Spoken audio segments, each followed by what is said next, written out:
আসসালামু আলাইকুম, সবাইকে শুভেচ্ছা। মহাদেশ পরিস্থিতি পর্বে আমি এশিয়া মহাদেশ এবং ইউরোপ মহাদেশ সম্পর্কে বিস্তারিত আলোচনা করেছি ইতিপূর্বের ক্লাসগুলোতে। আজকে আমি শুরু করব আফ্রিকা মহাদেশ সম্পর্কে। এখানে আমি প্রথম যে আলোচনায় আসবো সেটা হচ্ছে HSC geography second paper first চ্যাপ্টারে হিউম্যান জিওগ্রাফিতে মানব ভূগোলের যে আফ্রিকা অংশ আছে সেটা নিয়ে। এটা আমার ইউটিউব চ্যানেলে তা সাবস্ক্রাইব করা আহ্বান জানিয়ে ক্লাসটা শুরু করতে যাচ্ছি। এটা সাধারণত আজকে যে আলোচনা সেটা এইচএসসি যারা পরীক্ষার্থী তাদের জন্য গুরুত্বপূর্ণ। তাছাড়া বিসিএস, বিভিন্ন জব এবং অ্যাডমিশন, যারা বিভিন্ন পরীক্ষার্থী বিভিন্ন ভর্তি পরীক্ষায় অংশগ্রহণ করবে তাদের জন্য এটি গুরুত্বপূর্ণ একটি ক্লাস। আজকে আমার একেবারে প্রাথমিক আলোচনা, যাই হোক শুরু করি। আফ্রিকা মহাদেশের প্রথমে আমরা অবস্থানে আসব। অবস্থানটা জানতে হলে আমি এটা ম্যাপ দিয়েই করব। পৃথিবীর দ্বিতীয় বৃহত্তম মহাদেশ হচ্ছে আফ্রিকা মহাদেশ।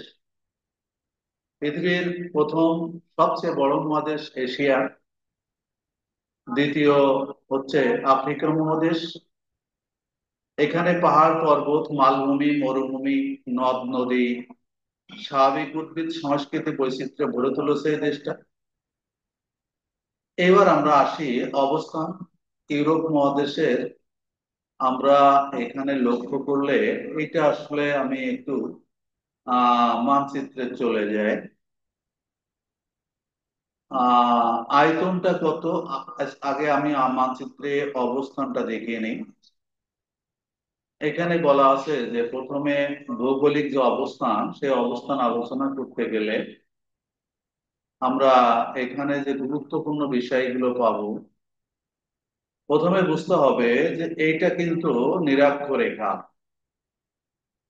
নিরক্ষরেখা আফ্রিকার প্রায় মধ্য বরাবর চলে গেছে এবং আফ্রিকার এই যে কঙ্গো অববাহিকা, এখানে কঙ্গো রেইন ফরেস্ট আছে, এই সমস্ত অঞ্চল নিরক্ষীয় জলবায়ু অঞ্চলের অন্তর্গত। তাহলে এখানে কিন্তু এই যে এটা আছে কি বলা যাবে, প্রাইম মেরিডিয়ান, ইকুয়েটার, তারপরে প্রাইম মেরিডিয়ানটাও কিন্তু এই যে মূল মধ্যরেখা, মধ্যরেখাটাও কিন্তু আফ্রিকার মাঝ দিয়ে চলে গেছে।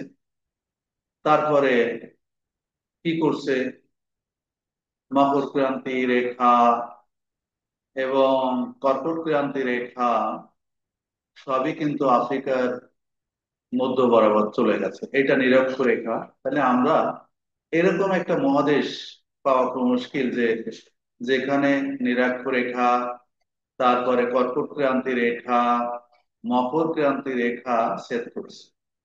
এখন প্রশ্ন হলো, আমরা আফ্রিকা মহাদেশের ভৌগোলিক অবস্থান আলোচনা করতে গেলে সর্বপ্রথম আমাদেরকে অক্ষাংশিক অবস্থান সম্পর্কে জানতে হবে।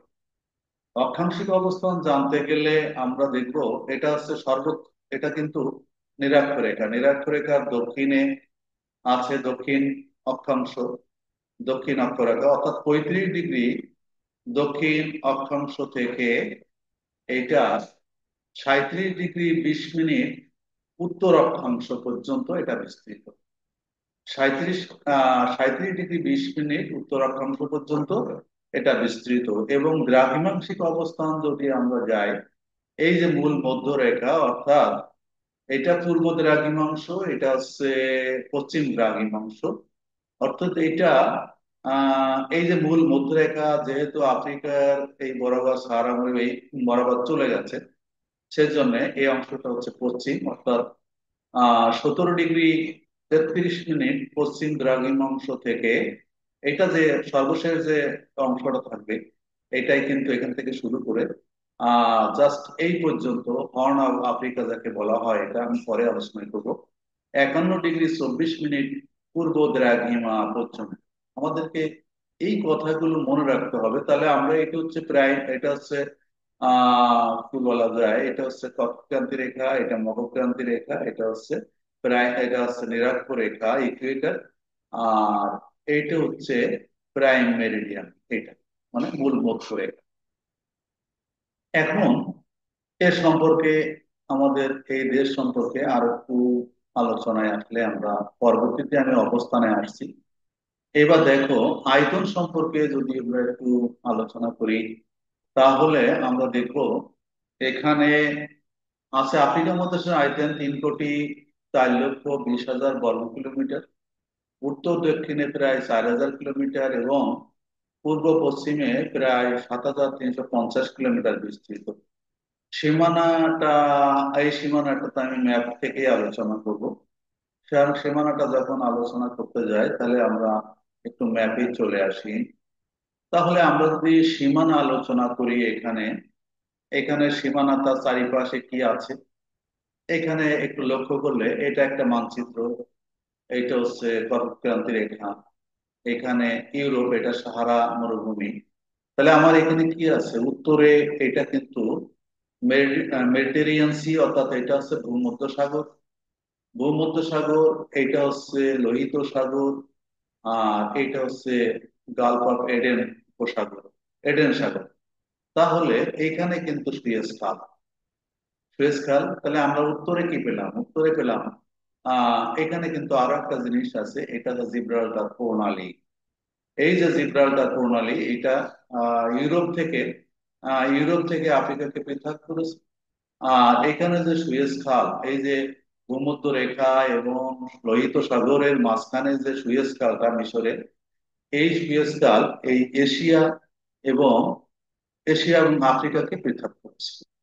এশিয়া এবং আফ্রিকাকে পৃথক করেছে। এখন আমরা যদি পশ্চিমে যাই, এটা হচ্ছে না পূর্বে যাই, পূর্বে হচ্ছে এটা আটলান্টিক মহাসাগর।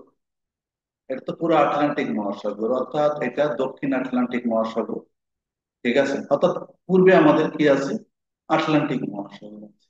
আর পশ্চিমে কি আছে, পশ্চিমে আমরা যদি যাই, এটা তো পুরা ভারত মহাসাগর, ইন্ডিয়ান ওশান। এটা পুরো হচ্ছে ইন্ডিয়ান ওশান। আর দক্ষিণে আমরা যদি যাই, দক্ষিণেও কিন্তু এখানে আছে তোমার এগুলো উত্তমাশা অন্তরীপ, এই নিকটে আছে উত্তমাশা অন্তরীপ। এইভাবে আমরা এর অবস্থানটা উল্লেখ করতে পারি। এরপরে আমরা আরো একটু আলোচনায় আসবো। এবার আমরা দেখব যে এখানে আমরা জিব্রাল্টার প্রণালী দেখেছি, সবকিছুই দেখলাম। এখানে আমরা দেখবো যে আফ্রিকার প্রধান প্রধান দেশ, এখানে আলোচনা করতে গেলে আমি নামগুলো লেখে নাই, একটা মানচিত্রে দেখেছি। দেখো এতগুলো দেশ, অর্থাৎ এখানে আফ্রিকা মহাদেশে স্বাধীন দেশ আছে 54টা। স্বাধীন কয়টা দেশ আছে, স্বাধীন দেশ আছে 54টা দেশ আছে। সেই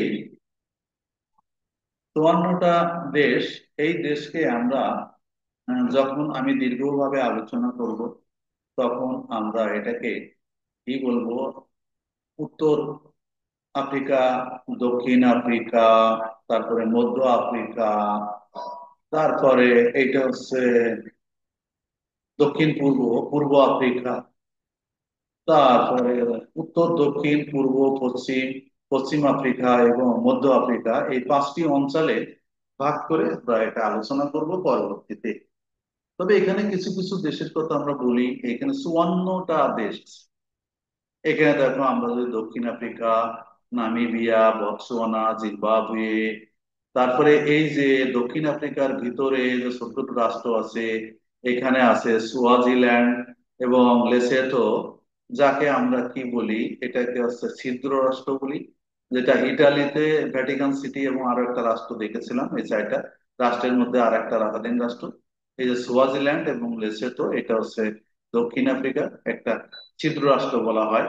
তারপরে এখানে আছে বতসোয়ানা, তারপর জিম্বাবুয়ে, তারপরে জাম্বিয়া, অ্যাঙ্গোলা, মোটামুটি কঙ্গো, এই যে কেনিয়া, রুয়ান্ডা, বুরুন্ডি, তারপরে এখানে আমরা যদি উত্তরে যাই, আলজেরিয়া, তিউনিসিয়া, লিবিয়া, মিশর, দক্ষিণ ইরিত্রিয়া, জিবুতি, সোমালিয়া, ইথিওপিয়া, এগুলো সম্পর্কে বিস্তারিত আলোচনায় পরবর্তী করব।